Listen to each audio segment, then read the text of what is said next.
Hey everybody, Adam Small again from MyMusicMasterclass, and today we have another bass review. This is a Glarry short scale bass. It kind of looks like a Fender Music Master or something similar. And so it's a 30-inch scale. It's also the least expensive bass that I've reviewed, and also possibly one of the least expensive basses I've ever played. So this bass is $109.99 as of the filming of this video, which is very, very inexpensive if you've been looking around for any basses at all. Mainly the very inexpensive ones are in the $150 range. The inexpensive ones are in the $200 to $250 range. And then of course they go up and up and up. So just like most basses, this comes with a few accessories. They sent a pamphlet along with their products in it, just a little ad. There's an inexpensive 1/4-inch cable, which as usual I won't be using because I have better quality cables. And in here there is 2 Allen wrenches, one to adjust the action, one to adjust the truss rod, and also a pick or a plectrum depending on what part of the world you're in. And it comes with a strap, just a really lightweight strap. It's like nylon. And a really thin gig bag, no padding, just a standard gig bag. So what is this bass made out of? Well, the neck and the fingerboard are maple, right? You can see that. Looks maple. The body, it's a wood and synthetic mix. So I'm not sure exactly what that is. There is a little bit of documentation on the website. It says basswood at one point and it says burley wood at another point. So I don't know if they mix both woods or if it's just that plus like some kind of filler, but it's really light. So yeah, I'm assuming it has a bit of synthetic in there, a bit of composite of some kind. So like I was saying in the beginning, this is similar to a Fender Music Master bass. The fact that it's short scale, the fact that it has one single coil pickup in here,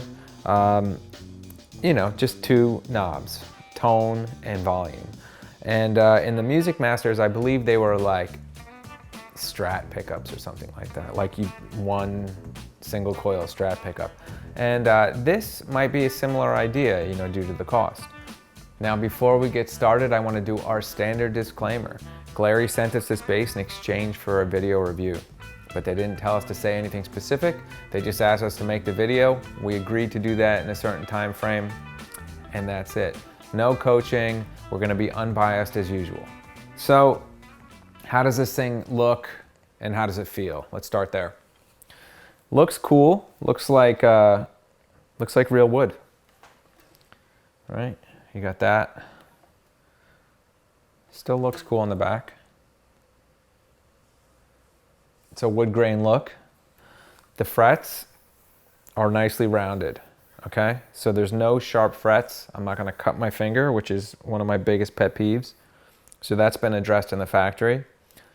There doesn't seem to be anything loose on the tuning pegs here, which is cool. The bridge looks okay. There's one screw that's like not all the way sunk in. And so when they did this at the factory, they went fast, and I can just screw it more in because it's just not all the way sunk down. All right, so I just turned this thing on and I have the volume on 10 and the tone all the way on 10, which is not my preference. I'm gonna take that off in a minute, but I am doing this for a point. This is a single coil pickup, and this isn't specific to this bass, a Glarry bass or anything like that, but there's hum. You can hear that buzz, right? Anyway, that's called single coil buzz. If you have a Fender Jazz bass, there's 2 single coil pickups. There's one here and one here. My jazz bass is back here on the wall. You can't see it, but when you have the 2 single coils and you put them at the same volume, it cancels out the hum. There's also hum canceling pickups, which you can get that look exactly like this, that are the same footprint, meaning the same size, but they are split coil. But this buzz you're hearing isn't strange for instruments like this. What I would do usually is I take the tone and I back it off and it gets rid of some of the buzz. All right, let's play this thing. I'm gonna back off the tone, let's see, about to 5, halfway.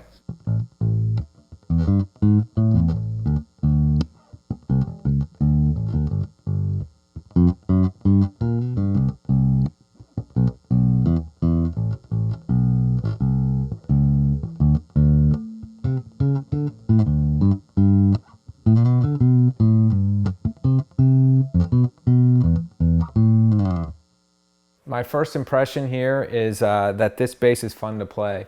Like I said, no sharp frets. The neck is cool.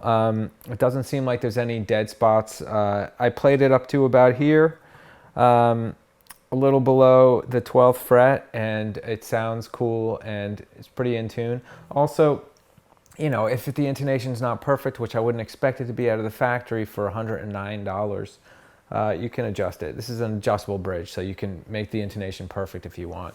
So the thing about short scale basses is that they're not just for small hands. Of course, if you have small hands, a short scale bass like this would be helpful, which is why sometimes they're marketed towards beginners or children. But there's plenty of reasons to like short scale instruments if you're an adult or an experienced player. I have many full-size basses here, but I also have some short scale basses. And I like my short scale basses because they provide a different vibe, different frequency response, a different thump in the low end. And this all has to do with the scale length. They just are built different. The strings vibrate a little different.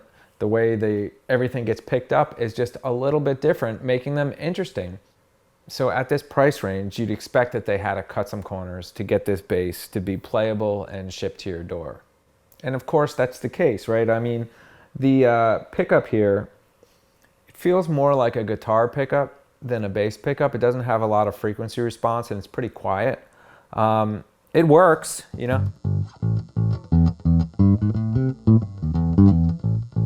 And it sounds pretty good, actually. But yeah, a more expensive pickup would sound better, be louder, give you more low end, more low mids, all those things. So that brings us into the customized instrument or project bass conversation.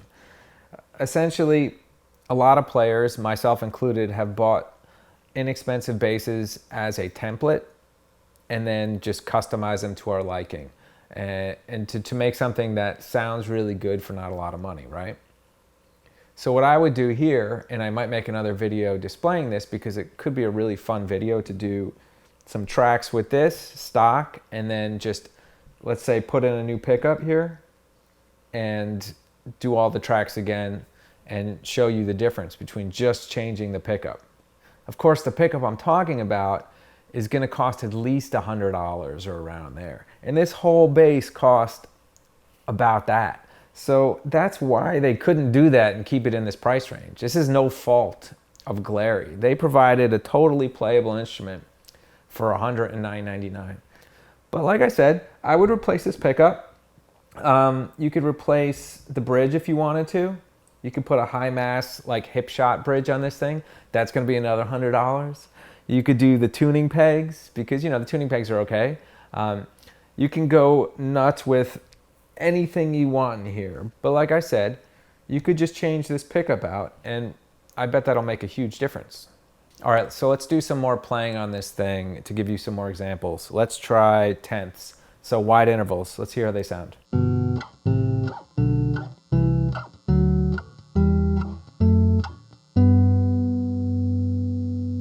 Pretty clear and pretty in tune. Like I said, you can always adjust the intonation here. I'm gonna turn the tone completely off.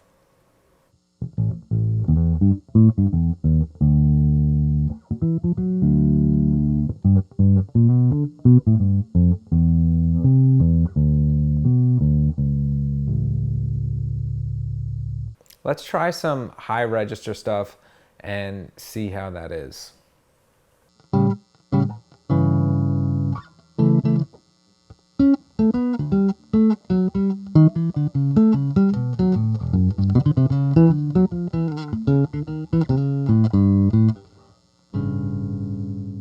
To wrap this whole thing up, if your price range is very low, around $100, and you have small hands, this is a cool option.